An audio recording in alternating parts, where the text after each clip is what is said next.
Hi guys, welcome to the flip side of Joshuanette's world. Over here we talk about finance, lucrative lifestyle choices, investment and personal development. So today we are gonna get into the goodness of talking about 10 things I wish I knew before. So I'm 26 now, and I wish somebody gave me this advice when I was 20 years old. And maybe I would have been a better person for today. But still, better late than never, right? So we're gonna jump right into the 10 things I wish I knew when I was 20 years old.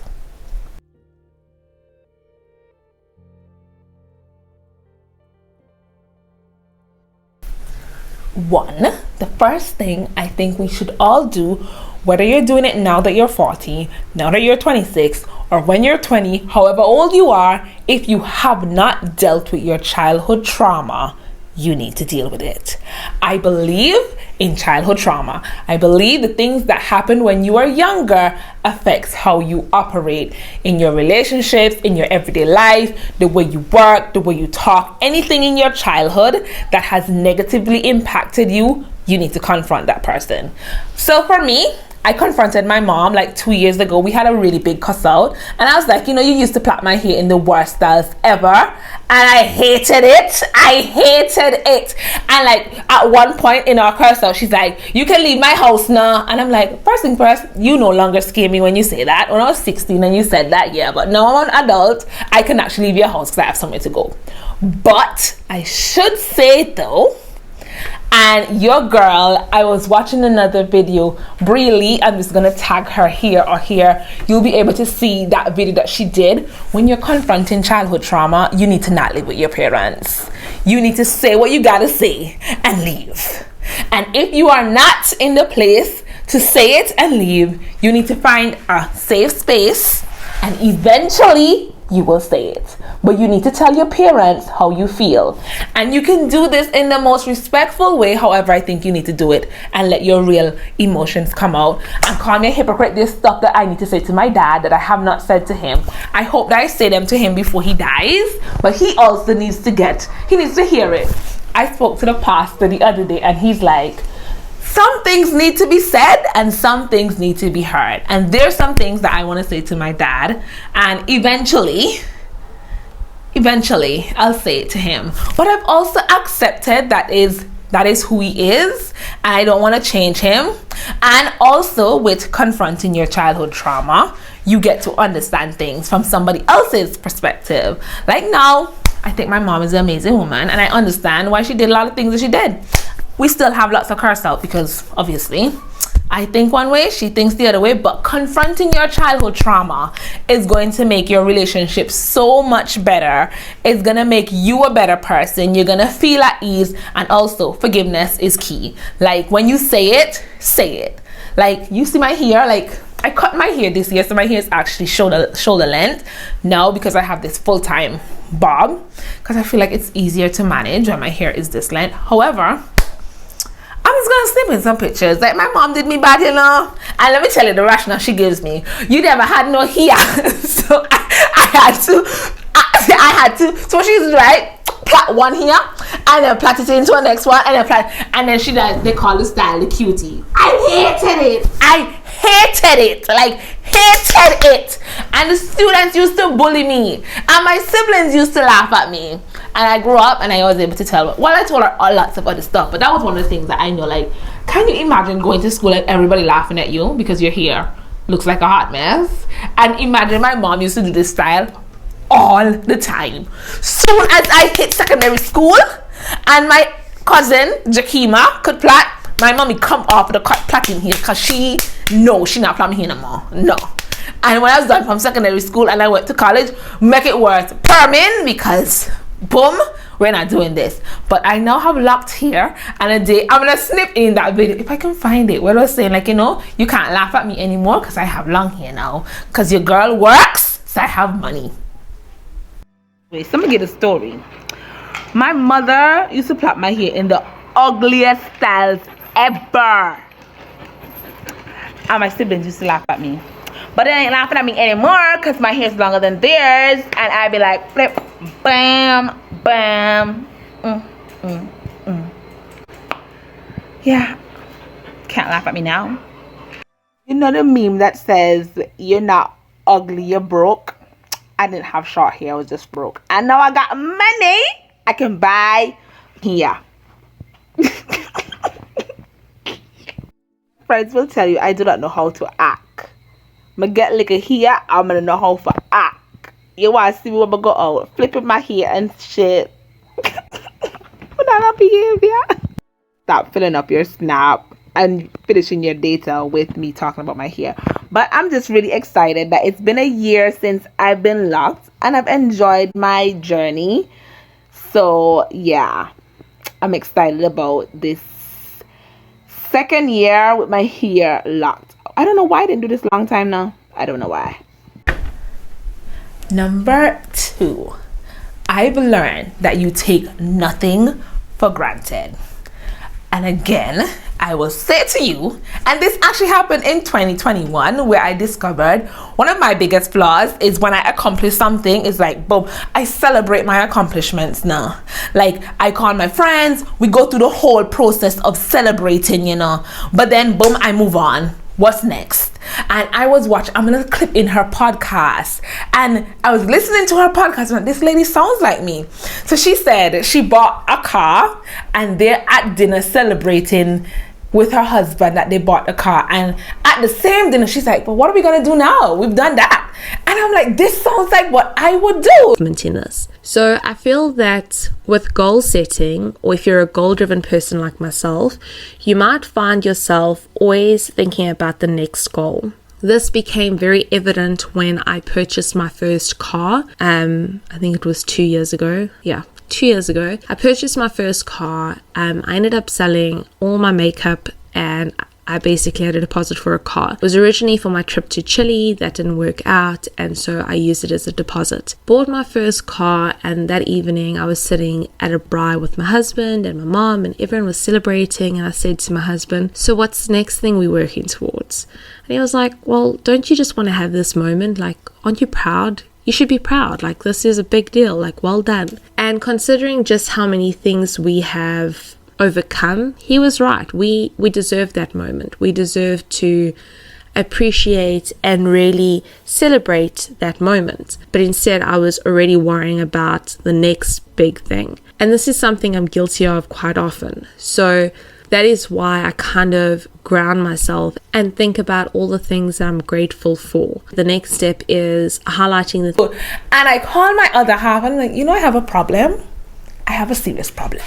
I do not celebrate things long enough, and I take a lot of stuff for granted. I was even watching a video with Steve Harvey, and he said, like, there's so much stuff that we can be grateful for that we take for granted. We got up this morning and we are breathing. That in itself, we don't give thanks for that. You are walking. We don't give thanks for that. You are seeing. We don't give thanks for that. You actually have a roof over your head. We don't give thanks for that. You have a job that you're going to. You don't give thanks for that. And there's so much stuff that you can list out. And he's like, you know, I can list 50 blessings that you have right now, and you probably didn't think it was a blessing. And it's like, for real, there's a lot of stuff that we take for granted. And I'm telling you, 2020 has taught us, and now 2021, because we're still in COVID, that you take nothing for granted. There's so much happening in the world, and there's so much to be grateful for. I remember saying to my friends the other day, my car, I actually celebrated in January having my car for 2 years, and I will say to anybody, I know what it's like to get the bus. I know what it's like. Before I bought my car, I slept on 3 chairs at work because I couldn't afford it. I actually moved from working from 6, then I worked for 5, then I worked for 4. So I teach full time, and then I went to my second job for 4 o'clock. And 1:30 when I'm done from school, I could not leave from work, get home, and get back to my job for 4 o'clock. So I decided I was gonna pack my bags in the morning. I left from home at 6:45 and I went to work, and then I got the bus there, and I slept on 3 chairs. And I'm super grateful for my car. And some days I forget that, you know, Joshuanette, getting into your car and turning this key is a major blessing. Like, there's so much stuff that I take for granted, and even with my other half too, I am guilty, and he knows. I'll say this to anybody. There's so much that he does that I am grateful at that point in time, and then it's like I forget, and then again I'm moving to the next move. Like, okay, I got my first 100 subscribers. Like, I need to celebrate that. I need to celebrate all my wins. And I'm saying to you, take nothing for granted. The small things are actually the really big things. Number 3, I know, I feel like I'm shotting myself in the face with this number 3 thing, but money isn't all. I know over here we talk about investment and all of these things, but money isn't all. Again, 2020 taught me this lesson the hard way. In March, when they shut down the country, and we got that video saying all of the staff are getting laid off, we weren't getting paid. Like, it hit us at home that money is not all. Like, our finances were literally chopped. And eventually I'll give you guys the story as to why I say money isn't all also. And I will say to anybody, like, last year after COVID, I started to hike. And I have been a lover of hiking. For years I've been hiking. And I never used to hike because I always had to work. So I go to my first job and my second job. And then on the weekends, the agreement that I had with my employers was I would work the morning shift on a Saturday, just because I have to work the night shift every day of the week. So I never used to hike. I never did a lot of stuff. Like, for my birthday, I got together with my siblings. And that was priceless. I went on 26 hikes. I did so much. I started a YouTube channel. I did so much, and that is because that additional income was cut away. Like, I didn't have a choice. Even for today, like, I have so much free time because I'm not going to my 2 jobs, and I've learned that lying down in bed next to my boyfriend watching football, although I don't play football, I don't understand football, is priceless.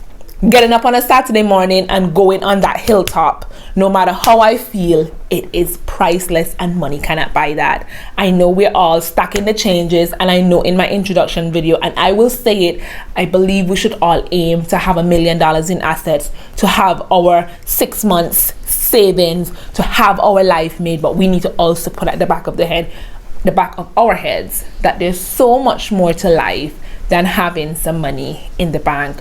Call your mother, call your grandmother, do something fun, because there are things that money cannot buy.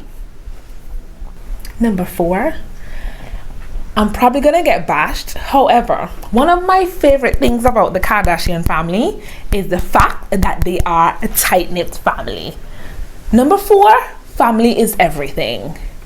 I hope that one day I get to the point where on a Christmas, all my siblings and their children and everybody and their husband, girlfriend, whatever, we all come together and have Christmas dinners.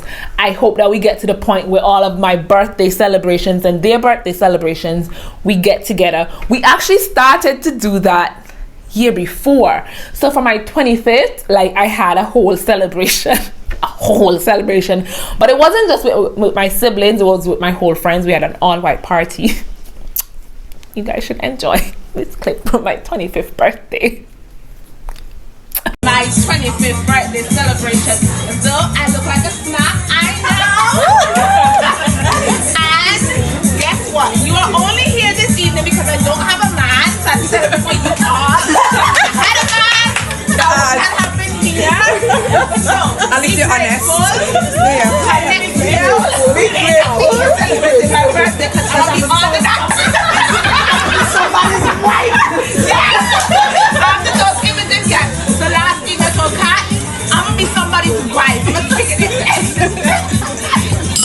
So next year, I'm not gonna be here. We're not gonna be doing this. I'm gonna be up in my boots and like, wow.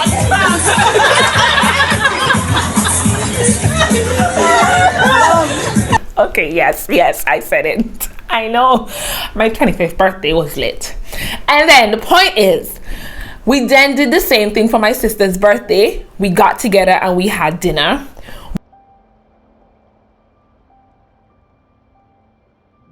We were supposed to do it for my other sister's birthday in October, but it just didn't work out. And then last year again, because of COVID, I didn't have this hoorah celebration. But again, my other half planned a surprise birthday celebration for me at my mom's house, and all of my siblings came together. That is the first time in over 15 years that all of my siblings were at the same place at the same time, and we got a picture. So we've been at events together because we go to graduations. Like, I feel like graduations are a big thing. We go to funerals, we do stuff. However, we've never all been there at the same exact time. It's like one of us coming and somebody has to leave, so we always have like a half a shot where there are like 4 of us, or there's something. So my birthday is actually the only time that we've had a full family picture. And at one point, I'm like, when they're like, bring all the children, I'm like, should I bring Joy?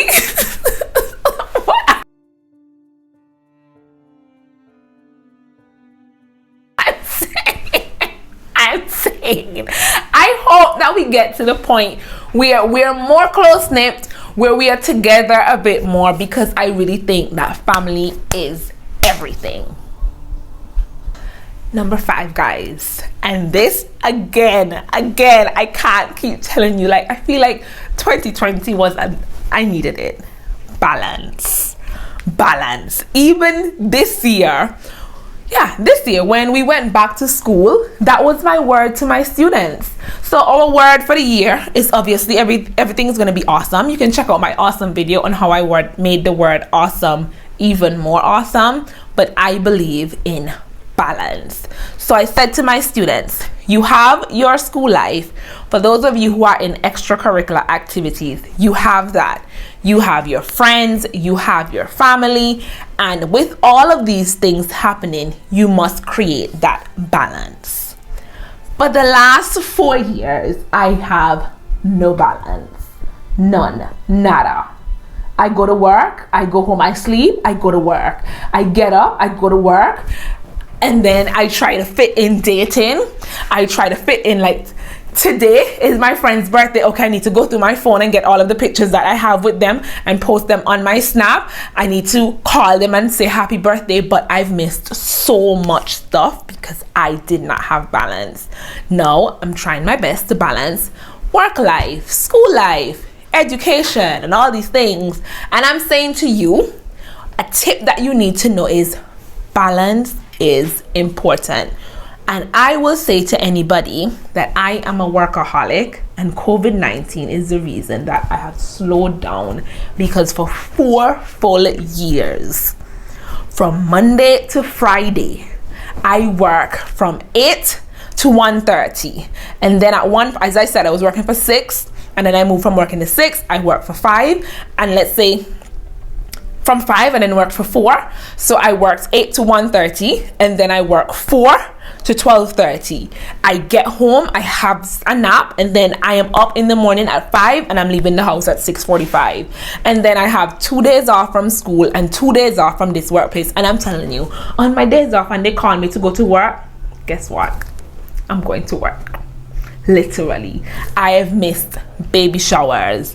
I have missed church christenings. I've missed birthday parties. I've missed so much. I even said to myself, like, this year, one of the things that I want to do is call my dad more, because I feel like I will go 2 whole weeks and not even call him. And in the back of my head, I'm like, if something was wrong with him, I would know. And I don't have that balance. Well, I didn't have that balance. I still need to work on it, but I feel like I'm in a better place. I annoy my mother way more now because I have more time. She's really tired of me. I'm actually recording at her house, and she's looking at me funny at this point because obviously I'm here telling everybody to be quiet, and because I'm recording. But still, balance is very important. No matter what you're doing, how many projects you have going on, balance is important. We'll have a full video on time management, because I'm telling you, your girl is a boss at time management. 2 jobs, 2 courses online, lost dating. I know. Some days I look back, I'm like, how did you even do it? Like one of my friends, he had a second job, right? And he messaged me like, Joshuanette, I'm so tired. Like, how did you do it? And I would say, dedication. Like, you need to have a goal and you need to write it out. And another thing, I used to get up every day and say to myself, why do you work this hard? And I'm like, I like nice things, and nice things cost nice money. Literally, I'm saying this to myself, like, nice things cost nice money. And I'm not talking about shoes, I'm not talking about clothes, I am talking about getting a home costs money, getting a car costs money, going on vacations costs money. And you can look out for a future video. I'm going to give you all the tips and tricks as to how I got my car, how I bought my land, how I got mortgage. And I'm telling you, these things cost money. Nice things cost nice money. However, no matter what we're trying to accomplish, no matter where we're going, we must have some form of balance. Number 6, forgive yourself. Again, I have done this many times, and every year I need to forgive myself because I know that I did something stupid or I said something. Forgive yourself. Like, younger you made mistakes, and if we all could go back, we would all go back and say, oh, I'll change this, I'll change that. However, thank God we cannot, and because we cannot, we must forgive ourselves. We must ensure that we get to the place where, I will say to anybody, nothing that I have done in my past you can let me feel bad about, because I've come to the place where I made very bad decisions. I've made very horrible financial mistakes. I've made mistakes when I've in a rage and my temper is at a high. I've made some mistakes. I've said some things. However, I've learned to forgive myself. And this year, again, I had a really big explosion. I know, it was a big explosion. And I did some digging and some thought and all that, and it's like, Joshuanette, you gotta let it go. You can't take it back. And also, I believe that you should talk to people. So I had a conversation with this pastor, and he says, you gotta just embrace who you are. And he's like, your personality type, you are this. And I have described myself, I'm always on a high. If you know me, I am always on a high. Like, my students will be like, Miss Francis, nobody can be this happy all the time. I'm saying 90% of my life I am up here, and the other 10% I am down here. And he said, you have to embrace that is who you are. Don't apologize for who you are, and anything you've done in the past, forgive yourself. And also, he gave me a very good tip, which I've never thought of. I said to him, and I was even saying to my friends, like, I've been fighting to get so much stuff because, again, I said this in my introduction video, I believe I was born within the poverty cycle and I want to move one step out. I wasn't born dirt poor, but I want to get nice stuff, and I know I had to make many sacrifices, and I have made many sacrifices. However, I get to the point again where I say I take a lot of stuff and I don't actually celebrate all my wins. And he's like, you've been fighting, but you've been winning the fights. Like, you need to slacken up on yourself. Like, you need to step back 2 steps. Like, and I was like, yeah, I need to actually not be as hard on myself. But who is your biggest critic but you, right? All I'm saying is, forgive yourself. Mistakes and all, forgive yourself. All those hundreds of dollars, and for some of us like me, those thousands of dollars that we spent that we wish we could get back, we can just forgive ourselves because we can't get it back. I wish I could. I wish. You know how much thousands of dollars, thousands I've wasted? When I get to the point where I'm really ready to share like some of the really bad financial mistakes I've made, probably doing my hair was one of the good ones I made, because your girl has spent some money on hair, right? All I'm saying is, forgive yourself. Number 7 is pray more. I grew up, my mother is a Seventh-day Adventist. Again, Only now that I'm older, I can appreciate the fact, and the day I have children, we will also do this. We're going to get up every morning, we're going to go read the Bible, we're going to pray, and we're going to have some devotion. And now I'm older, I can appreciate the fact that she did this. It taught you discipline. It taught you how to read. It taught you understanding. And there are many things that you learn in the Bible that even if you think you forgot, subconsciously it's in your brain. And one of those things I've learned how to pray. Like I'm saying to you, at one point last year, I remember sending my mom a message like, thank you for teaching us how to pray.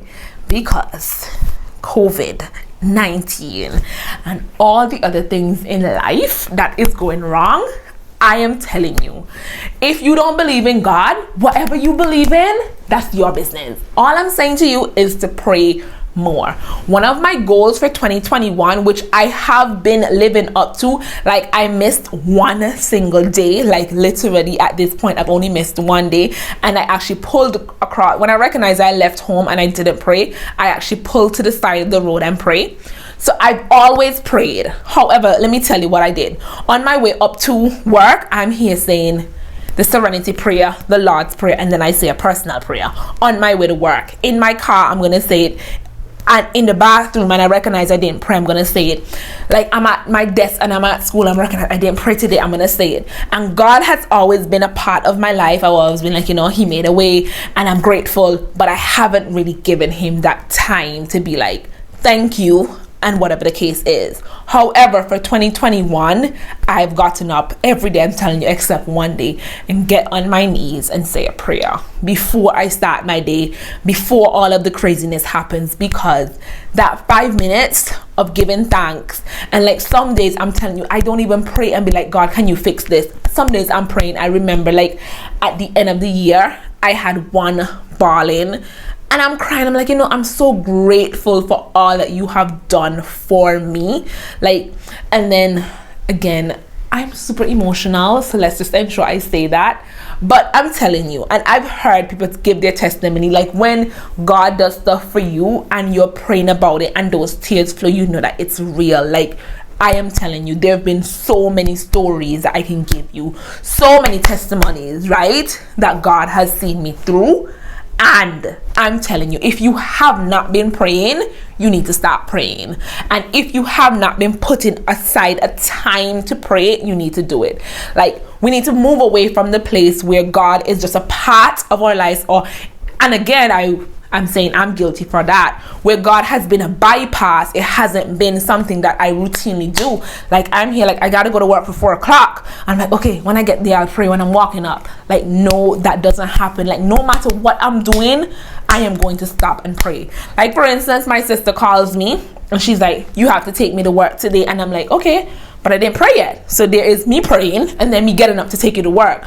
There is no excuse for not giving God that 5 minutes. So if no other advice that I've given you about things that I wish I knew or things that you should know, I'm telling you, pray a little bit more. Give God that time because we need it. Hello. I'm telling you, all right? Saving your money, number 8. Saving your money is a necessity. Like if you make $1, $2, $3, $1 million, you need to save your money. We're gonna have a whole video. I have a whole listing of ways that we can save. Saving is important. Hello, 2020 taught us that we're losing our jobs and we need to have something in the bank. And I'm sure that many of us had money in the bank, and at this point it's all wiped out because surviving, adulting, I'm just gonna call it adulting, is crazy. All I'm saying to you is there are many ways that we can save. We can start up a box. We can do, like, the credit unions have like savings club. We can throw our money in a piggy bank. We can do the envelope trick. We can do many things. All we must do is save. One of my long-term goals, a really long-term goal, is to have 6 months salary saved. And then when I say so, people look at me funny and I'm like, obviously it's gonna take a few years for me to get to that place, but I want to get to the point where I have 6 months salary saved. And that means it's going to take a lot of dedication, a lot of sacrifice. But I believe in a 5-year time span, I can save 6 months salary. And that should also be a goal of yours. And if you have tips and tricks as to how I can get to save 6 months salary, you can leave it in the comment section below. But we need to get to the point where we know we're investing our money and we're doing stuff, but saving is very important. Number 9, guys, we're coming to the end. Your health is very important. If you have not watched my doctor visit playlist, you can click the card above and you can watch that full playlist where I left Antigua and Barbuda and I went to see a knee specialist. So in the last 3 years, I've spoken to like 7 different doctors. My first doctor was Dr. Ramsey, may his soul rest in peace. After Dr. Ramsey, I saw Dr. Maku, and I saw this female doctor, like I just can't remember her name. I've been trying to track down her name. When I find it, I'll tell you guys. And then I spoke to Dr. Gordon. I spoke to Dr. Singh. I spoke to Dr. Griffith. Dr. Griffith is actually the lady doctor I spoke to in Atlanta. And then when I came back, my 7th doctor is Dr. Gaikwad. Like 7 whole doctors in. And then actually I spoke to my gynecologist. There is Dr. Abbott. And then, oh, the lady. There's another lady. Like I don't remember the lady doctors. There's another, I can't remember her name right now. Okay, yeah, I can't remember her name. But there's another doctor that I go to when Dr. Ramsey died. Dr. Coffey and his wife took over his practice. However, I went to a different doctor because he was actually the general practitioner that I went to. But I'm saying to you, like, your health is important. My goal, which apparently I'm 4 pounds away from there. I want to get to where I am at 150 pounds, where I'm eating healthier, I drink lots of water, and I'm conscious of like what I put into my body. Another goal for 2021, I'm not completely eliminating meat from my diet, but I'm reducing the amount of meat I take in. And another thing I've done from since 2020, I actually have, I wouldn't say I've cut out juice completely, because like on a bad day and I want to drink a Coke soda, I'll drink a Coke soda, but I don't drink juice. Majority of my days I drink water. And I've also reduced my flour intake. So a lot of time at my second job, I went to the kitchen and baked bread and butter, bread, butter and salt. But like, I recognize that bread is so fattening, and eating bread every night is obviously not a good thing. So I've reduced not just my bread intake, but my flour intake, just because I'm pretty conscious that what the doctor said to me personally, like I need to build a cartilage in my knees, I need to maintain a healthy weight, and I need to just be aware that, you know, my knees look like I'm 46, while my left knee looks like I'm 46. So I just need to be aware of that. So I'm very health conscious. And we'll have a whole video where we talk about insurance. But if you don't have life insurance, go get it, right? Go sign up at a policy. If you're in Antigua and Barbuda, my agent is State Insurance. No, I'm not a brand ambassador for State Insurance, but I am a customer there and get State Insurance. And if you don't get State, get Sagicor. Health insurance is important. At 26, I'm very grateful that I have health insurance. And let me tell you, when you find out that you're sick, you know, I can never change my insurance policy because nobody else is going to insure me. So my policy is never going to lapse in my lifetime, ever, unless I go really broke. But it's still not going to work because it's automatically deducted from my salary. Salary deductions are necessary. The point is, my policy will cancel if the government fires me. Get health insurance. It is more important than life insurance. The doctor bills are hefty. One MRI for my knee is $1,800.